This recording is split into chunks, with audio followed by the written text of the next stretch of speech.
Hello, this is RV Vagabond Jerry, and in this video, unfortunately, I'm going to do a show and tell about how to lose a solar panel while you're driving.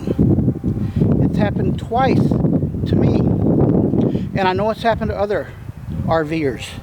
You might even know about the RVer YouTube channel called Nomadic Fanatic. He showed a video once where he was driving in just a very windy place, and the wind just grabbed his solar panel, pulled it right off, flew off to the side of the road. Fortunately, he stopped and picked it up, and it was still good, so he could reinstall it. But both times it's happened to me, I never could find it. In fact, I didn't even go back and look for it. The first time, actually both times it happened, I didn't know that it happened. So I didn't have a chance to go back and get it. So let me show you the roof of my RV with all the solar panels that I have and the one that's missing. And then I'll tell you about how I'm going to replace it. One of the first things I did when I got my motorhome was put on my 3 big solar panels. You see those 2 big ones back there? They're 300 watts. And then I had a 300 watt solar panel up front as well. And all that's left of it is this blank space. You see the decoloration on the sides there? Right there was where that 300 watt solar panel was. And that solar panel, that position, flew off of my motorhome twice. And I also have 2 150 watt solar panels there. And right here on this side, another couple 150 watt solar panels. So altogether, I've had 1,500 watts of solar panels on my roof. And as you can see, those big 300 watts, they fill almost to the side to side. That's how big they are. So the first solar panel I was just driving down a highway. I don't remember it being windy at all. That solar panel up front, just simply, the bolts came off and it just flew off. I heard something, I heard some noise up there. I stopped about a mile or 2 away to look and see what it was, and I saw that solar panel missing. I went back and looked for it, but I could not find it. So all I can conclude is that the screws that were holding it down just loosened up, and maybe some wind got up underneath it and pulled it up. And I did have to buy a new solar panel and replace it, have somebody install it for me. It was a big hassle. Now I do know what caused this panel to come off.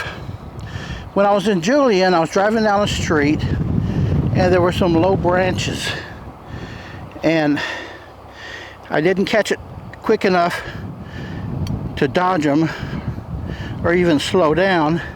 So this solar panel was mounted about 1 inch or 2 above the roof, like that one back there is. And I think that was just enough for that tree branch to get up underneath it and pull the whole panel off.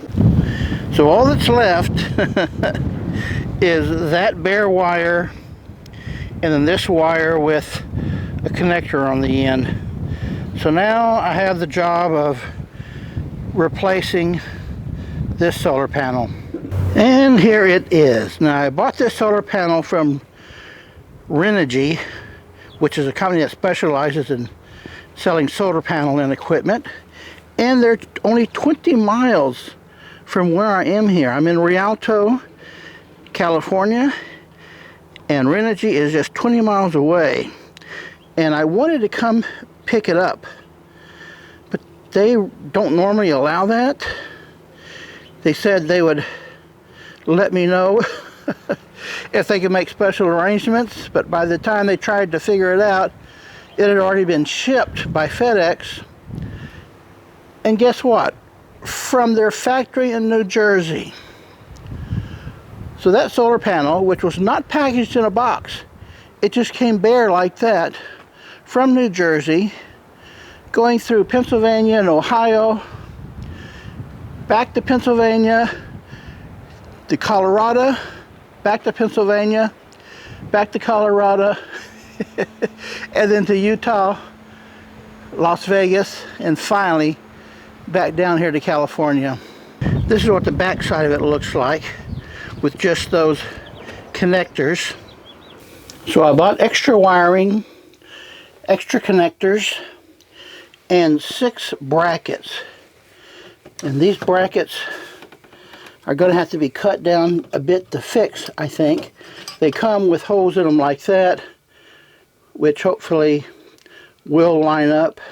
So what I think I'm going to do is first put sealant into the holes that are in the roof, and then make new mount holes a little closer in from those old bracket holes, there and there. That's 2 on that side, 2 on that side, and then I'm going to put 1 up here and 1 down on the bottom for extra security.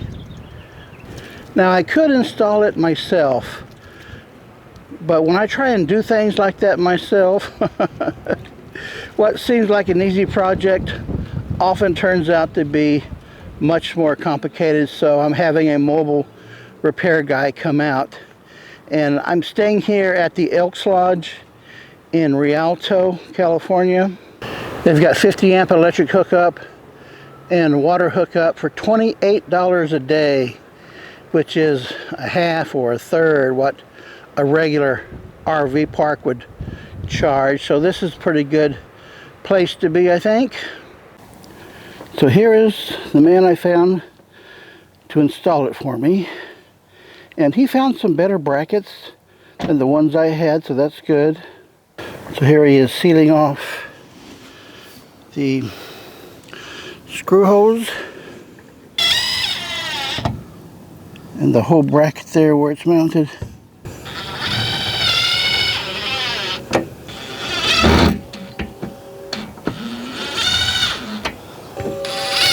So it's off of the roof about 1.5 inches or so. But since the roof is curved, the middle is much closer, almost flush to the roof. I think this will be much more difficult for any branch or something to get underneath it. Now these 2 solar panels I installed myself, and didn't really give a thought of having some area between the roof and the bracket, so it was really a mistake, but I mounted those just flush to the roof. So I think we got it done. I was quite surprised that this exact same thing happened 2 times. But I'm glad I got it replaced and fixed, because I'm on my way to Alaska where it's going to be really useful. Last time I was in Alaska, I really only stayed in an RV park with power once for the whole 30 days I was there. I boondocked the rest of the time. It was not hot at all up there. Well folks, I've learned some things what can happen with solar panels, and now I hope you have too, and I benefited from this video. Good day folks.